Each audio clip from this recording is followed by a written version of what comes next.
Show का intro music बजता है और फिर धीरे धीरे खत्म हो जाता है।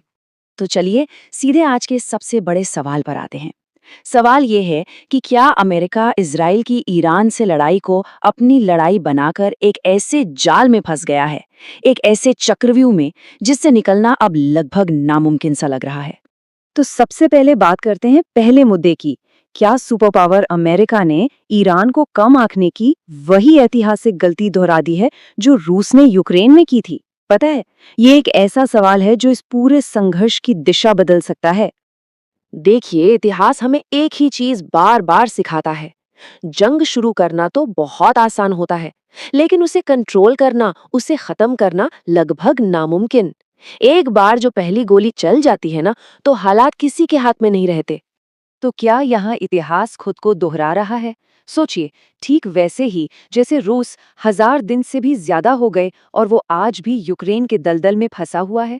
तो सवाल उठता है, क्या अमेरिका ने भी ईरान की मिलिट्री पावर और उसके लोगों के जज्बे को, उनके इरादों को उतना ही गलत आंका है? 160 ये बस एक नंबर नहीं है। ये मिनाप शहर के एक प्राइमरी स्कूल पर हुई बमबारी में मारी गई 160 मासूम बच्चियों की संख्या है। और सच कहूं तो इसी एक घटना ने सब कुछ बदल दिया। तो यही है वो टर्निंग पॉइंट। इस एक हमले ने, आप कह सकते हैं, युद्ध की पूरी कहानी ही पलट दी। उन मासूम बच्चियों की तस्वीरों ने ईरान की जो अंदरूनी राजनीति थी ना, उसे एक झटके में बदल दिया और एक बटे हुए देश को अपनी सरकार के पीछे लाकर खड़ा कर दिया। अब आते हैं इस विश्लेषण के सबसे जरूरी, सबसे अहम हिस्से पर। सवाल ये है, क्या ये युद्ध वाकई में अमेरिका का है या फिर उसे किसी और की लड़ाई में सोची समझी रणनीति के तहत घसीटा गया है? बहुत से डिफेंस एक्सपर्ट्स इसे नेतन्याहू ट्रैप का नाम दे रहे हैं। और इसका मतलब सीधा सा है कि इजराइल ने अपने राजनीतिक मकसदों को पूरा करने के लिए अमेरिका को इस जंग में एक मोहरे की तरह इस्तेमाल किया है।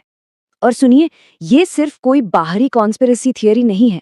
अमेरिका के अंदर से ही बर्नी सैंडर्स और रो खन्ना जैसे बड़े बड़े नेता खुलकर ये कह रहे हैं कि अमेरिकी लोग अब थक चुके हैं इन कभी न खत्म होने वाली लड़ाइयों से जो दूसरे देशों में सरकारें बदलने के लिए लड़ी जाती हैं।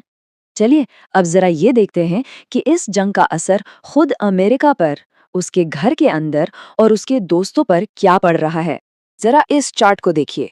ये आंकड़े ये साफ साफ दिखा रहे हैं कि अमेरिकी सरकार अपने ही लोगों से कितनी दूर जा चुकी है। सोचिए, करीब 58% अमेरिकी इस युद्ध के खिलाफ हैं। इसका मतलब ये है कि एक ऐसी लड़ाई है जिसे देश के मेजॉरिटी का सपोर्ट ही हासिल नहीं है। और इसके जो नतीजे हैं वो असल दुनिया में दिखने भी लगे हैं। अमेरिका को सऊदी अरब और कुवैत जैसे अपने सबसे पक्के ठिकानों पर एम्बेसीज बंद करनी पड़ रही हैं। बहरीन जैसे देश में, जहां अमेरिका का 5th फ्लीट है, वहां की जनता ईरानी ड्रोन हमलों पर जश्न मना रही है। और ये तुलना, ये इस जंग की सबसे बड़ी सच्चाई सामने लाती है। इसे कहते हैं एसिमेट्रिक वॉरफेयर। मतलब ये कोई आमने सामने की बराबर की लड़ाई नहीं है, नहीं, ये रणनीति की लड़ाई है। देखिए ना, एक तरफ हैं ईरान के सस्ते घर में बने हुए ड्रोन्स और मिसाइलें, और दूसरी तरफ अमेरिका के अरबों खरबों डॉलर के डिफेंस सिस्टम्स, करोड़ों के फाइटर जेट्स। ईरान का ये जो लो कॉस्ट वॉर मॉडल है ना, ये अमेरिका की इकोनॉमिक पावर को, उसकी आर्थिक ताकत को धीरे धीरे चूसने के लिए, खत्म करने के लिए बनाया गया है। ये एक ऐसा मिसमैच है जो अमेरिका को बहुत बहुत भारी पड़ रहा है। अच्छा, अब जरा इस जंग के ग्लोबल इम्पैक्ट को समझते हैं। देखिए, जब भी कोई सुपर पावर किसी एक जगह पर उलझती है, तो उसके जो दुश्मन होते हैं ना, वो मौके का फायदा उठाते हैं। ये टेबल देखिए, ये पूरी ग्लोबल चेस बोर्ड को साफ कर देता है। जैसे जैसे अमेरिका ईरान के इस रेगिस्तानी दलदल में और गहरा धंसता जा रहा है, चीन को ताइवान पर अपना शिकंजा कसने का मौका मिल रहा है। और उधर रूस को उम्मीद है कि यूक्रेन में अमेरिका का ध्यान बंटने से उसे जंग में एक डिसाइसिव जीत हासिल हो सकती है। तो बात सीधी सी है, इस जंग का असर सिर्फ मिडिल ईस्ट तक ही नहीं रहने वाला। अमेरिका के दो सबसे बड़े प्रतिद्वंदी इस मौके को दुनिया के समीकरण बदलने के एक गोल्डन अपॉर्चुनिटी की तरह देख रहे हैं।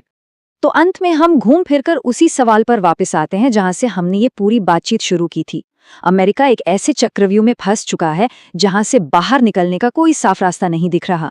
पीछे हटना मतलब दुनिया की अकेली सुपर पावर के तौर पर अपनी इज्जत खोना।